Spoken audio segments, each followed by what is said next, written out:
భారత్లో రాజకీయ నేతలపైన ఇతర సంస్థలపైన ఎలాంటి నిఘా అయినా తమకు ఆమోదయోగ్యం కాదని ప్రభుత్వం గురువారం అమెరికాకు నిర్మోహమాటంగా తేల్చి చెప్పింది. అయితే ఎలాంటి విభేదాలను పరిష్కరించుకోవచ్చని అమెరికా ప్రతిస్పందించింది.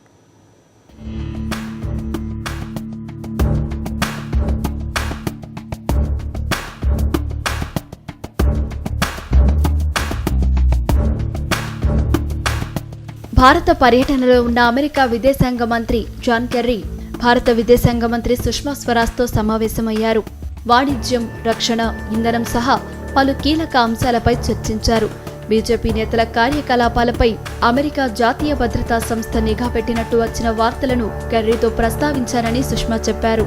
ఉభయ దేశాలు తమను పరస్పరం మిత్రదేశాలుగా పరిగణించుకోవాలని, ఒక మిత్రదేశం మరో మిత్రదేశంపై నిఘా పెట్టడం ఏమాత్రం ఆమోదయోగ్యం కాదని తాను స్పష్టం చేశానని సుష్మా స్వరాజ్ చెప్పారు. అయితే అమెరికా నిఘా వ్యవహారాన్ని కెర్రీ సమర్థిస్తున్న ధోరణిలో మాట్లాడారు. భారత్తో సంబంధాలను విలువైనవిగా పరిగణిస్తామని, ఉమ్మడి సమస్యలను రెండు దేశాల నిఘా విభాగాల సహాయంతో పరిష్కరించుకుంటామన్నారు. మరోవైపు సెప్టెంబర్లో ఒబామాతో వాషింగ్టన్లో మోడీ జరపబోయే సమావేశం కోసం తాము ఎదురు చూస్తున్నామని కెర్రీ తెలిపారు.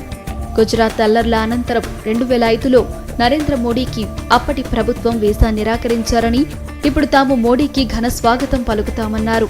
నేషనల్ డెస్క్, సాక్షి న్యూస్.